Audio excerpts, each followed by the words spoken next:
pretty much every guitar player knows the drop D tuning, right? But it's actually a pretty misunderstood tuning. Most guitar players look at it as a way to play easy power chords with just one finger and super tough riffs in a lower tuning. But drop D can actually do a lot more than just heavy riffs. It can sound beautifully melodic and dark, and I'm going to show you how. Let's go.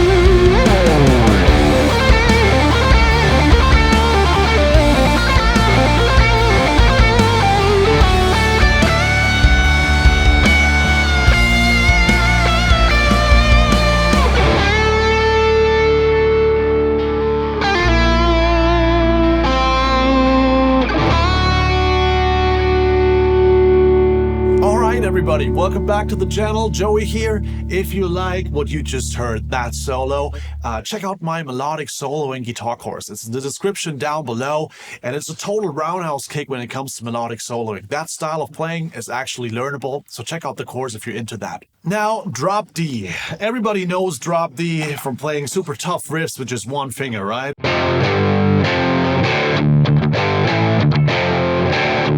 That's how most guitar players get to know drop D.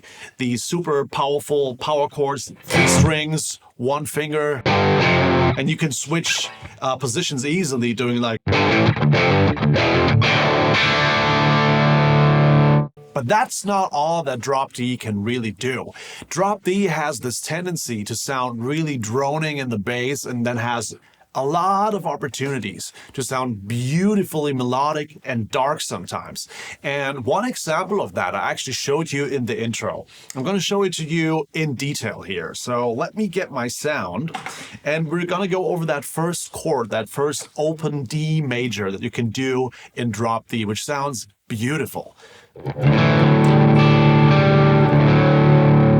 Basically what you're doing in here is you're playing the first 2 open strings, and then you're doing that.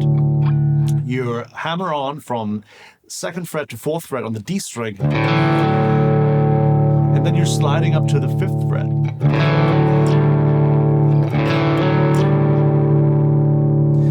And then 3rd fret, B string.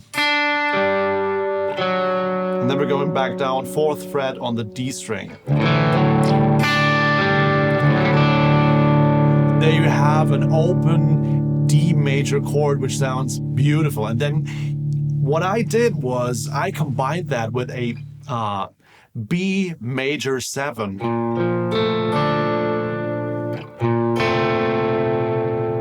Which is a nice counter chord, if you will, to that very, very open sounding, droning, open D major. This one sounds very, very full, right? Beautiful and full. And then this B major 7 sounds a little bit more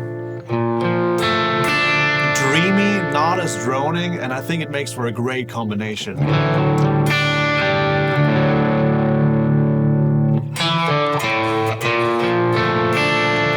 And then I'm doing this, playing the minor 2nd here. And that's pretty much the chord combination for the solo that you just heard. But that's already the first option that you can use to make drop D sound a little less riffy and not as heavy, but a lot more dreamy and a little bit progressive. That's a cool connection here. It's like pull off 2nd fret D string, and then you're doing this. Very nice combination. Now, if we take this one step further and just use that chord progression as inspiration for some soloing motives, that can lead to really cool results. So I just looped that chord progression, and let's find some cool stuff. Here we go.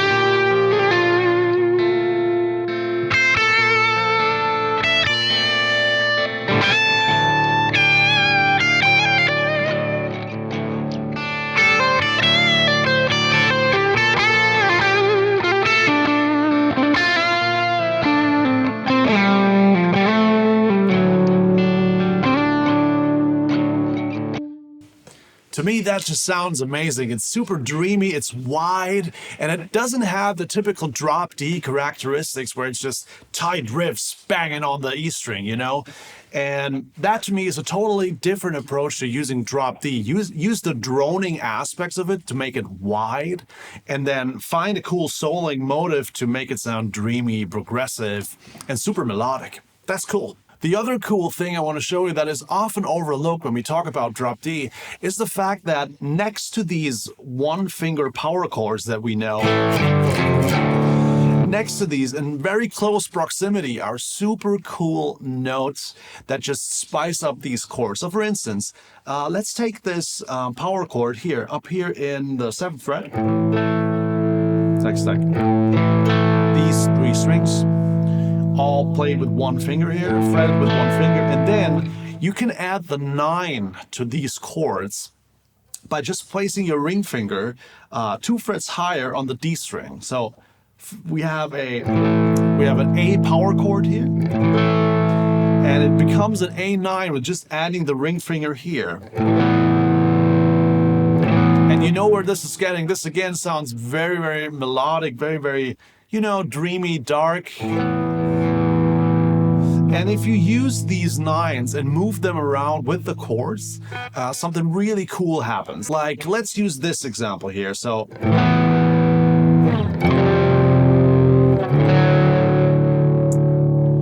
again, we're using these 9s with the power chord like this. And we do that in the 7th fret and 9th fret, and we move it down to 3rd and 5th fret. And then I'm playing, again, like this open, droning D major. So combined, this would be...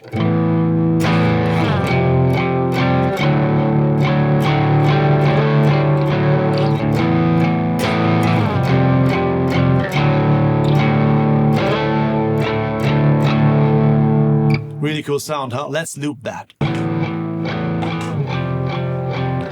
And again, let's find some cool motives here we can use to just elevate this.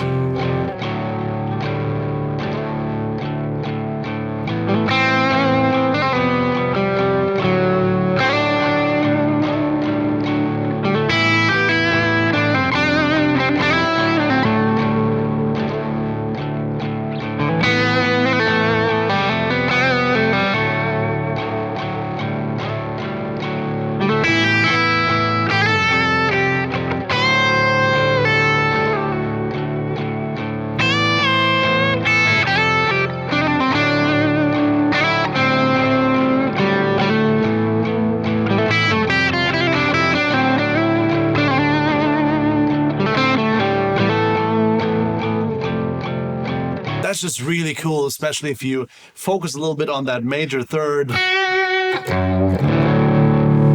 Whenever the D major chord comes up. And just like that, you have a much different emotional attachment to that entire drop D tuning, where it's usually about super tough riffs, which is cool, but this video is really to show you that this tuning can be used in all sorts of ways. And that's my tip for today. Drop D can sound like a lot of things, not just like heavy riffs. And I hope you experiment a little bit with that. I think it's really, really cool to experiment with drop D in different ways. And this tuning sounds like a lot of things, and I hope this came across in this video. If you enjoyed these kinds of tips, let me know in the comments, what would you like to see next? I've been Joey, and I'll see you in the next video. Bye.